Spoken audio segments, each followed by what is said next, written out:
오늘은 두 가지만 말씀을 드리도록 하겠습니다. 첫째는 정문 통제와 교회 개방과 관련된 광고 말씀을 드리도록 하겠습니다. 현재 정문을 통제하고 온라인 예배를 드린 지는 39일째를 맞고 주일로는 6주차를 맞고 있습니다. 한 달을 넘다 보니까 많은 성도님들이 언제쯤 교회 문이 개방되고 대면 예배가 시행될 것인가 하는 질문을 많이 하고 계시는데, 이에 대한 현 상황에 대해서 말씀을 드리고자 합니다. 지난번에도 말씀드렸지만은 온라인 예배에서 오프라인 예배, 즉 대면 예배로 전환되기 위해서는 기본적으로 두 가지 문제가 현 상황에서는 해결되어야 가능합니다. 첫 번째는 학예 대성회 기간 중에 열렸던 구속사 컨퍼런스에 참석했던 교회 분립 행위자들을 분별하고 그에 대한 정당한 징계 절차를 시행한 일이 되겠습니다. 그래서 지난번에 사진 및 기타 증거가 확인된 286명에 대한 징계가 마쳐졌고, 나머지 절차는 준비 단계 중에 있습니다. 둘째는 교회 정문 공사의 완공 여부입니다. 교회 정문 공사는 현 상황에서 교회 정문 출입을 정확히 관리하는 기본적인 작업이 되겠습니다. 지난 8일 금요일에 정문 공사를 위한 안전 펜스 설치가 마쳐졌고, 아마도 이제 이번 주부터 바닥 공사가 진행되면서 9월 중순 전후로 공사가 마쳐질 것이라고 생각을 합니다. 여기에서 성도님들께서 한 가지 더 아셔야 되는 문제는, 현재 이 정문 통제는 부득이하게 교회 내에서 충돌 및 유혈 사태 방지를 위해서 우리가 시행하는 것임에도 이탈 측에서는 정문 통제를 자신들의 예배 자유를 막는 행위로 주장하면서 남부 지원에 이미 가처분을 냈고, 지난 9월 6일에는 이에 대한 법원의 심리가 있었습니다. 이것은 교회가 이탈 측 교인들은 막고 교회 측 성도들만 교회 내에서 예배 드리게 한다라는 주장인데, 이것은 전혀 사실과 다른 내용입니다. 현재 교회에는 안전과 질서를 지키고 유지하는 기본 인원만 있을 뿐, 대부분의 성도들은 온라인 예배로 예배에 참석을 하고 있는 상황입니다. 이런 모든 상황들을 고려할 때 현재 교회 정문 개방 시기를 결정하는 것은 첫째로 법원의 가처분 판결과도 연결되어 있고, 그리고 시기상으로는 추석 연휴와도 연결되어 있어서 이 결정의 문제는 추석 연휴가 지난 후부터 가능하리라고 생각을 하고 있습니다. 어제도 오후에 교회에 진입하려는 이탈 측 성도들로 인해서 충돌이 있었고, 또 교회 측 성도 중에서 피해를 입으신 분도 있습니다. 이런 상황에서 교회 전면 개방을 한다는 것은 대단히 어려운 일입니다. 그렇지만은 이 교회가 개방된다고 할 때는 전면 개방이 아니라 할지라도 단계적으로 우리가 개방하면서 혹 몇 분이 교회에서 예배를 드린다 할지라도 정식적으로 교회 성전에서 예배 드리는 상황을 우리는 준비해 나가야 하는 것입니다.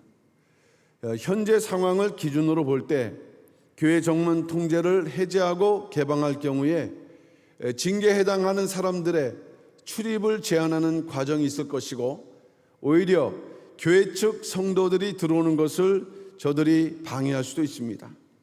어떠한 상황들이 나타날지에 대해서는 어느 누구도 예상할 수 없는 그런 부분이긴 합니다. 이에 정문을 개방하는 문제에 있어서 성도님들께서는 교회의 결정을 따라주시고 각 교회와 교구와 기관을 통해서 전달되는 공지 사항에 관심을 기울여주시고 큰 문제 없이 대면 예배로 전환될 수 있도록 모든 성도님들은 협조를 해 주시기를 바랍니다.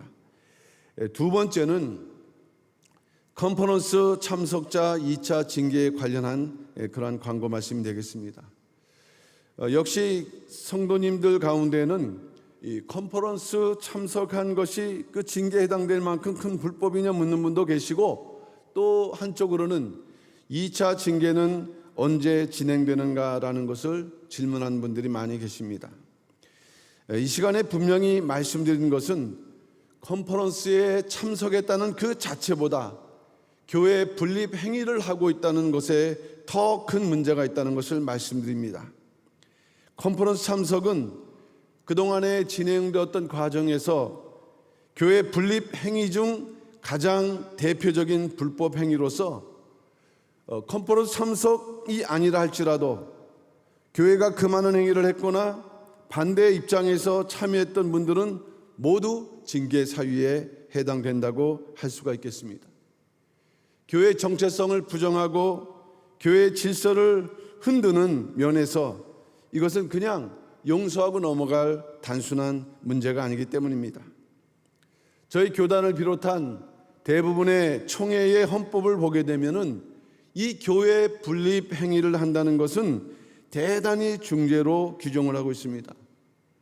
교회 안에서 교회 활동을 하고 있는 행위가 되기 때문입니다. 이 교회 분립 행위를 주도하는 교역자는 면직 대상에 해당될 만큼 모든 교회는 강력한 입장을 밝히고 있습니다.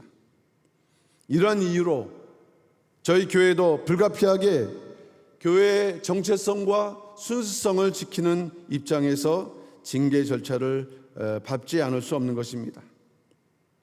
그러나 많지는 않지만은 시간이 지나면서 이런 불법 행위를 깨닫고 돌이키는 성도님들이 차츰차츰 나타나고 있습니다. 이에 교회에서는 이러한 성도들에게 조금이라도 불이익이 당하는 일이 없도록 공정한 소명 절차를 진행하고 있고 또 준비하고 있다는 것을 또한 말씀드립니다.